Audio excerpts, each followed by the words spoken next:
Welcome everybody to another episode of Fantasy News. I'm your disheveled goblin host, Daniel Greene, and today, I am sorry that the Fantasy News is coming 2 days late this week. I just needed a couple more stories and to do a bit more research, and I had a suspicion about someone possibly responding to something, so I wanted to give it a little more time just so I could make the best episode possible. If you missed it on Tuesday, instead I dropped a project that I had been working on for a while, which was reviewing L. Ron Hubbard of Scientology fame's Mission Earth series, Book 1, The Invader's Plan. Well, they'll make you an operating Satan there, and you'll be 9 feet tall, and you'll be able to beat up on the local government, and you'll be able to throw your wife in the Pacific Ocean. You won't have to bother with her anymore. And you just... What the And it is the most ranty, insane book review I have ever done by a large margin. Highly recommend you check it out if you want to see more things like this. Basically, people are coming out with like their arms where their butt should be and a butt and boobs where their face should. I don't understand anything anymore. But first, of course, you need to catch up on this week's news. And the first thing we're going to be getting into today is the response to the Audible situation that I had the honor situation of breaking a couple of weeks ago, where Robin Sullivan handed me a whole bunch of information about how Audible was essentially setting up a more complicated system so that they could get away with paying authors less. And there's been a couple updates here, but before we get into that, I want to actually clarify something I really should have added in that video that would have helped everyone understand why exactly or how exactly Audible is changing. And that's actually talking about what the payment system for Audible Plus was before all of this. And essentially before July of 2024, what they would do was just pay a lump sum up front to the publisher so that those books could be in the catalog for free for everyone on Audible. Not for free, but for like the lower price amount that you don't need a credit for. This new system is taking the onus of purchasing rights off of Audible, and instead they're trying to grandfather in more and more books by having people sign up to just have their books get royalties on Audible Plus, which means, of course, the pool of money for people who have had credits spent on their books is growing thinner and thinner. Hence how Audible is then saving money by not having to purchase the rights up front and passing the cost off to the authors, actually, the ones who have agreed to be on their platform, not even necessarily the customer. But the other big update here is no one's really comfortable with me naming names, which I completely understand, but I've had not only a few authors, but a few publishing companies reach out to me to share some more statistics and how this has been affecting them. And it seems bad across the board. And I say that because I've been made aware of the fact that there is going to possibly be a response. And I'm hoping it's not just a spin to try and make everything look good. But I've seen just more and more evidence to show me that I'm really confident what I was saying there, and that this new system Audible has created is net negative for most people in the publishing space who are not bigger whales that are already making more money. Sanderson also seems to have decided to respond to this situation. There was a section in his last update video, and I really appreciate him shouting me out in that. And it appears he does plan on also possibly making another, let's just call it, move in his ongoing game with Audible to try and get them to pay authors a more fair wage. A year ago, we decided to put our secret projects on Audible after doing a lot of discussions to try to get them to improve their contract terms. I am not terribly pleased with how it's turned out. Because of the way these contracts work, there's lots of flexibility in how the payments actually in the real world are paid and what it means for a credit to be spent and things like this. This is a new contract that we fought hard to try to get to make Audible be more fair to authors. And I feel like we have not made as much progress as I wanted to make. Because of that, we're going to be going back to the drawing board, and we're going to be thinking about how we approach our strategy with Audible and audiobooks going forward. But I wanted to make that clear to you. I'm also going to point you toward a video that Daniel Greene released in the liner notes, which has some comments by the Sullivans, who are excellent indie authors that you may know, Michael J. Sullivan and his wife. They've been poring over the contract as it's been released. But the takeaway still from me is I think this system actually could really work and be great if it just was set up smarter and there were two pools of money and you weren't ending up taking away money from authors who are dependent on credits, who can't or do not want to be included in this exclusive group of more premium authors that are now basically taking food from everyone else's mouth. So while it is a bad system, I think it has a lot of good potential, and with just a little bit of noise made, and now a couple bigger authors actually possibly getting involved, as well as some other companies making their displeasure known, I'm actually not super defeatist about us possibly seeing some change over this. And if that happened, that would just be incredible, and I'd be so thrilled. But whether or not that's actually going to be the case, we shall see. Although with my video popping off so much, I think that might be helping. Seriously, thank you all so much for really caring about how much authors get paid. That means the world to me to see that my audience cares about that. Let's go ahead and kick it off with one of the bigger stories of the day, and that is going to be in regards to the fact that Epic Games has apparently declared total victory over Google. If you've been watching the show for about 5 years, dear God, I've been doing this for nearly 10, you will recall that Epic Games filed a lawsuit against Google for their total control of the marketplace on their phones, very similar to the lawsuit that Epic Games launched against Apple. And a 3-panel judge has upheld the ruling of a lower court and maintains that Google must open up its Android marketplace to competitors. Why is this ruling going this way while Apple's is going the other? Apparently there are details within the practices of the two marketplaces that differentiate just how restrictive they are in competition theoretically. I'm not going to get into all of that because the implications for this are actually gargantuan when it comes to how you may be interacting with apps, video games, whatever as a whole on your smartphone. Not only does Google now need to allow the option to download alternative marketplaces within its marketplace, but the cut they've been taking from every purchase within any app downloaded through their marketplace is now no longer going to be as consuming. They have 8 months, barring some additional possible stays, to implement the effects of this ruling, and there will be an additional appeal. So if you use an Android device, you can expect to see some substantial changes to how you may be interacting with apps. In 2026, they still got some time to try and fight this, but it's not looking good for Google, amazingly. But now we're going to go ahead and get into some page-turning book news, and that is going to start with a release that is going to be a continuation of these scrumptious bad boys from the Folio Society, because they will be putting out God, Emperor of Dune, which will be arriving in October and is illustrated by Grace Aldrich. I continually tell people all the time, special editions don't actually matter. Only get them if you have plenty of extra income. They do not make you a better fan. Yet, if you happen to be a Dune fan and you want to splurge on a set, these might be my highest recommended for specifically fans of a certain franchise of any special editions I have. Most of the time when I have people walk into this room and they take a look at my bookshelves, this is the one they point at first, asking either what it is or, oh, I love those.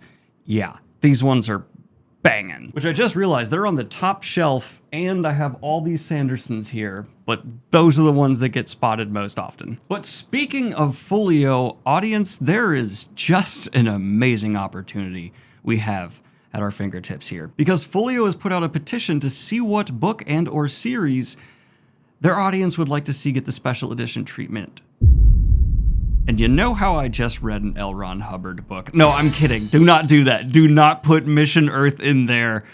So help me God. Yet if all of the goblins happened to click the link down below and we all voted for the Greenbone Saga by Fonda Lee to get the Folio Society treatment, not only would it be their first modern urban fantasy series that they get done, it's a completed trilogy, so they don't have to worry about being a bloated series or an author not finishing it. And on top of that, I haven't been thrilled with any Greenbone Saga special editions I've gotten yet. I thought some of them have been good, but a Folio Society level treatment? I'm just saying, you could picture it. I'll leave it for you to decide and vote, though. You go ahead, click the link, and maybe in the future the Goblin Horde will have nudged the needle into the next Folio Society treatment being a sci-fi and or fantasy experience. I actually really want to talk about my favorite traditional cover reveal this week, not for any specific reason other than that I f***ing love the way this book looks. We have had a cover reveal for Cage of Stars by Fraser Armitage, with art by Grand Failure. And I want to go ahead and say, Grand Failure, disagree, because this is such a captivating piece for me specifically. Not only do I have an affinity for robots taking on a more like human posture in their art, but on top of that, the usage of colors and also scope within this I find to be really captivating. I like that it seems like we're going to have a robot on the run, and after reading the synopsis, that is actually conveying exactly what's within the book, because the synopsis reads, "Inside the paradise of a Dyson sphere, artificial intelligence has been outlawed and hunted. When a robot is dug up at the equator, it will have to flee if it wants to survive. Told from the different perspectives of the humans and creatures who encounter the machine as it crosses the sphere to seek refuge at the pole, can one robot's struggle for freedom change the world?" No notes across the board. I love the art, I love the pitch, and I don't often talk about titles, but Cage of Stars as well, with that setting, not only implements a theme of grandeur, literally encaging you, but on top of that, it immediately tickles the sci-fi bone of Cage of Stars. Cool, I want to read. So I'm kind of expecting something with borderline Ghibli vibes, but more of a story of a run Lola run, or possibly even Running Man. Whole world aimed against this individual, hunting them down, and I don't know, the tone of the color mixture here, it gives ominous and wondrous, which the setting seems to also say, like, it's a paradise, we're gonna murder him. So, I'm just down. This is absolutely in my TBR. Great job. And I have some unfortunately pretty bad news for any hardcore Sarah J. Maas fans in the audience, and that is because it seems the licensing company behind her merch is quietly letting the deals it has with smaller companies expire, so that now with the adaptation coming out and a possible new book soon, they can have bigger fish on the line, with a smaller company that has actually had a deal previously to make Sarah J. Maas merch, releasing a statement saying, "From Lehigh Stained Glass, it looks like IMG, the new licensing agency behind Sarah J. Maas's merch, is letting all small business license quietly expire at the end of their contracts, right before the next book release. Renewal rejections are already going out. No renewals, no explanation, just gone. We've poured heart, time, and creativity into these official license pieces. We've followed every rule, and now we're being shut out while big corporations move in. Small creators built this fandom. We deserve a seat at the table. If you care about supporting independent artists and seeing authentic, fan-rooted creations continue, let IMG and Bloomsbury know your voices matter." And of course, I feel terrible for these smaller companies, and it absolutely should be considered a devastating blow for artists who have been working within the franchise to help provide fans with all kinds of different merch. It seems the more upset fans get about this, the more likely we are to see some form of response either from IMG, Bloomsbury, or Sarah J. Maas. And so I would like to add, beyond this being a devastating blow for smaller businesses, think of, as you, the fans, especially if I'm talking to any Sarah J. Maas fans out there, let's say you've been collecting some small company's limited edition books. Well, if this is allowed to happen, you will not be able to complete your collection with a matching set. Ooh, yeah, I know how to get fans upset, especially in the book space. So your bookshelves will be forever slightly off, and more roastable, if I do say so myself. Trying to do my best here to help in a situation that genuinely sucks. As this user very fairly pointed out on Reddit, this is how you go from having actually niche, interesting fan interpretations of merchandise available for the franchise you love, and instead get flooded with hot topic level stuff, where it's just bottom line, usually interpretations of an adaptation. Well, this will sell as much as possible merchandise. And as someone who actually recently saw this happen to a franchise they love, I gotta warn you, this is actually a bigger deal than you might think. When Amazon took over the Wheel of Time rights, a whole bunch of smaller creators who had been making merchandise for Robert Jordan's Wheel of Time no longer could. And the even sadder part is Amazon didn't even really do anything with the merchandise rights once the adaptation came out. So this could even just screw over all these smaller businesses, and depending on how the franchise future goes, not really have any benefit whatsoever. That's the game we play now. Attention crawlers for this next story, because it turns out that Dungeon Crawler Carl is going to be getting a new story in the form of a graphic novel. And excitingly for fans, this is going to be a story in the DCC universe, not from Carl's perspective, presumably telling a parallel story in the same game. I've already seen a lot of fans guessing who this might be following, and it seems this is actually going to be widely distributed. This is going to be crowdfunded on BackerKit, and the campaign is going to go live October 1st of 2025, before it is widely distributed by Simon & Schuster. And yes, it does look like it will be getting a very wide distribution.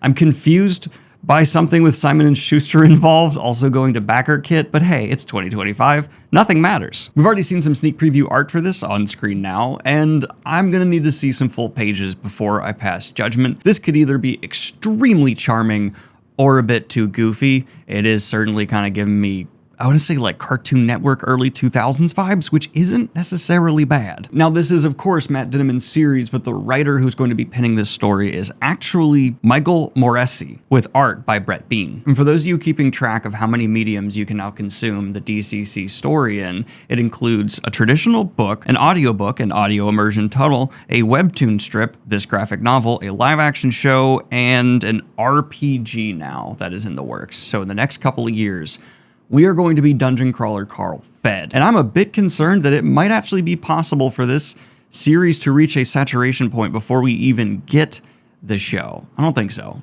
It is that charming. Now, if you, like me, have an addiction to tabletop RPGs, and you also like single-player oriented RPGs, and in addition to that, you also enjoy the system for tabletop RPGs of Pathfinder, then boy oh boy, if you also happen to like science fiction, I got a hell of a story for you. And that is because following in the footsteps of its mother system, Pathfinder, we are seeing Starfinder Afterlight is going to be getting its own single-player based 40 to 60 hour campaign with at least 6 companions to recruit in this single-player space epic. There's also, in this game, going to be an assassin android with a voice from a certain Neil Newborn. Asterion from Baldur's Gate is going to be an assassin android. That's pretty cool. It's going to have mod support, and once again, it's going to be going live on Kickstarter before it is actually released to Steam in 2026. The studio, Epic Tellers, had its CEO release a statement saying, "This marks the beginning of a journey we want to take alongside Starfinder fans everywhere. We cannot wait to share more about the ragtag crew navigating the Pact worlds full of danger and adventure." And all the things I said at the beginning of this apply to me. As much as I like fantasy books, typically, than I like sci-fi books, I actually really prefer sci-fi video games in general over fantasy video games. And as someone who still routinely replays Baldur's Gate 3, this seems up my alley. I am excited. Though right now, RPGs are having a very high bar. Let's see if it can come within throwing distance of meeting it. And now I am so happy to say that one of my favorite comedians here on YouTube is going to be DMing the next Critical Role campaign. Signing a 3-year contract with Dropout, Brennan Mulligan was apparently joking, as disappointing as it is to hear, when he said he was leaving all of his career behind to go make doll girl shoes. I have dedicated myself to the craft and profession of making custom shoes for American Girl dolls. Kit, Melody, Josephina. Have you seen what they're working with?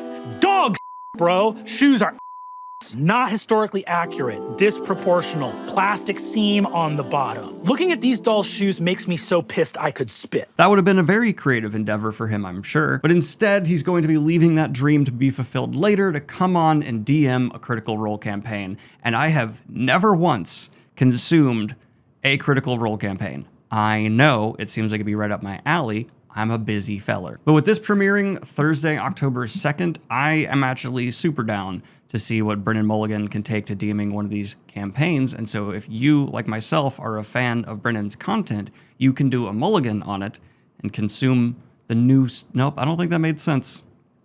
I'm sticking with it though. And then in additional YouTuber news, I'm kind of fascinated to see how this next one is going to be received by fans, because one of the OG movie reviewers here on the YouTube platform, who I have had a tumultuous relationship with his opinions over the years, is finally managed to release the trailer for his upcoming theatrically released live-action horror movie, Shelby Oaks, hitting the big screen October 3rd. And seeing a YouTuber manage to not only film, but get mass distribution for their passion project is thrilling. And with executive producer Mike Flanagan attached, dude. Dude, damn. And I don't really know what my expectations were going in for this trailer. YouTubers have disappointed me so many times before, but I really enjoyed the trailer for Shelby Oaks. It doesn't look like it's going to be some A24 profound film, but it gave me the correct kind of creepy vibes to match something along the lines of maybe a taking of Deborah Logan.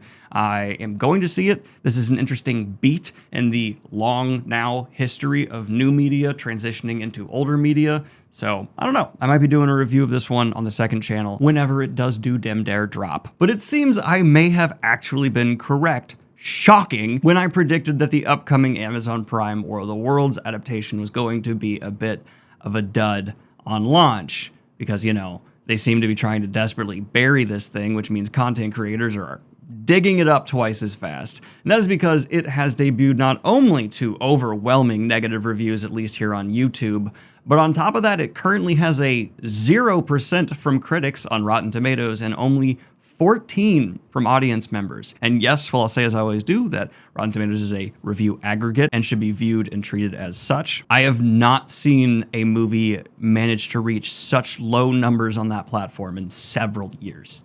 Good job.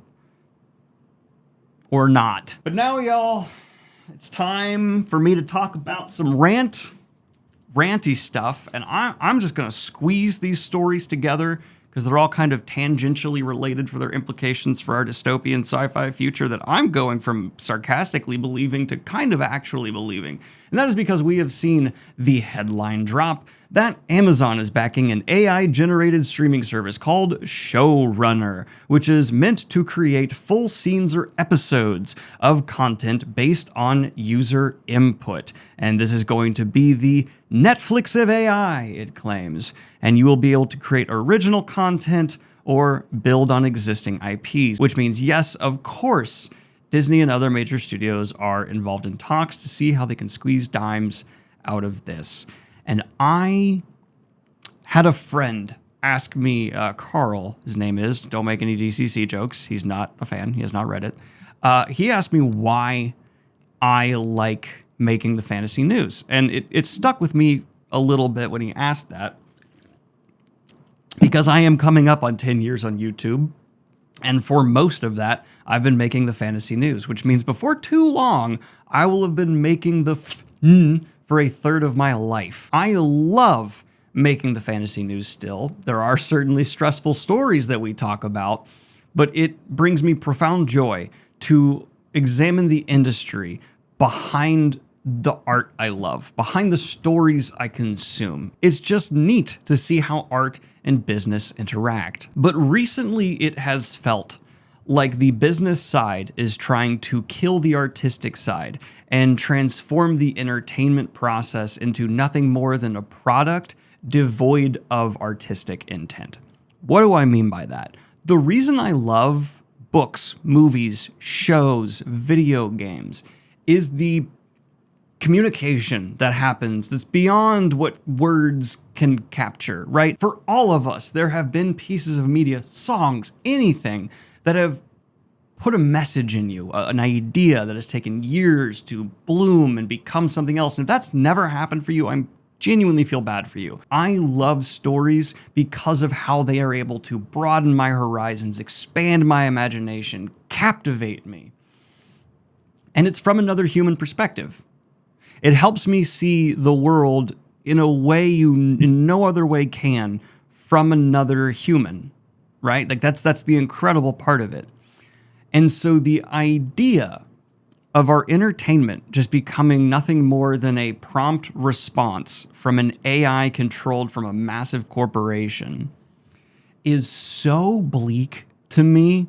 It's so devoid of anything revolutionary or new. It is by its very conception regressive, only ever able to take in what exists and stir it and spew it back out. And so handing it the responsibility of creating our entertainment and art, it sickens me.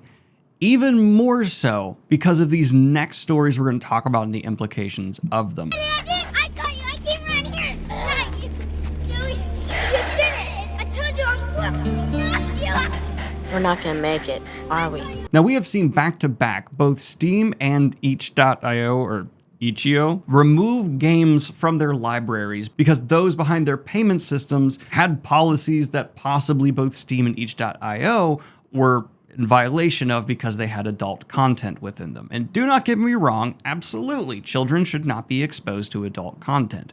But these platforms had to just entirely remove these titles, which of course is crippling, devastating to the studios that made them and depended on these titles being available on these platforms.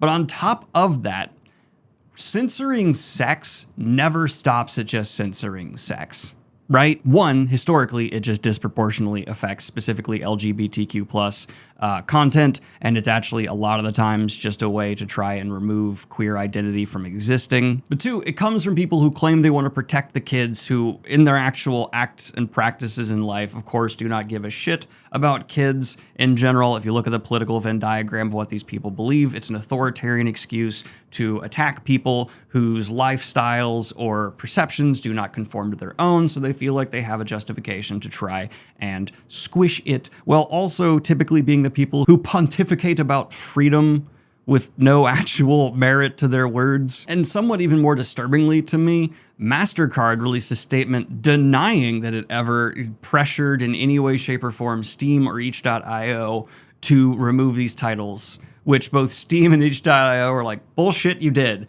And there are sources for that. So apparently these corporations can also just lie about their attempts to censor other companies, which I feel like that should be illegal, in my opinion. But even scarier to me, we are also seeing pushes now coming out of the UK to require identification to be provided from you to massive tech giants in order to see what is considered adult or not safe for work content, all kinds of stuff, even self-harm, things along those lines, topics that kids should not be able to see. You should have been watching him. Apparently you ain't parents. And I actually was dumb enough when I was younger in my life to personally think, whatever, privacy, people are making a big deal about nothing. Now as an adult who's seen and experienced more, no, absolutely the f not. Your privacy, what you see and do online, should absolutely be protected. No one should be presumed a criminal and have to just provide ID, give up anonymity. And if we combine these last three stories together, look at the picture they paint. Massive tech giants who are answerable to other authorities and of course need to bend the knees towards governments at times are possibly going to be dictating chunks, maybe significantly, maybe not, of our entertainment we consume in the future, the art that's supposed to inspire us, because they could just be generating it off the prompt. And trust them, they're not going to be restricting it or changing the messaging or implementing stuff, whatever. You know, they're not going to be looking at what your viewing history is and using that to inform what they feed you back to possibly like change your mind or influence you. No. Trust them. Trust them. Give them your ID. I feel like I'm going down a conspiracy theory nut rabbit hole, but it's all just in front of me. I feel like I'm going insane. How are everyone not like... All right, and the next story is not gonna make you feel better. I'm really sorry. Do you remember a while ago, the publisher we covered, Boundless, that was getting in trouble because they were behind in a bunch of payments to authors and they owed them money? Well, guess what? They're no longer trading and they're liquidating everything. There it is again, that funny feeling. But in the final piece of fantasy news we're gonna be covering this week, I actually have something that might make your day just a little bit more convenient. And that is because it seems as the merger continues between the two entities, Hulu and Disney Plus might just become one app, taking away a username and a password that you'll have to remember and constantly be logging in and out of streaming services that you're sharing with a bunch of people, and so it unlogs people. So it's a little simpler, a little nicer. And you know what? I don't mean to be short-sighted, but that one's just fine by me. Yeah.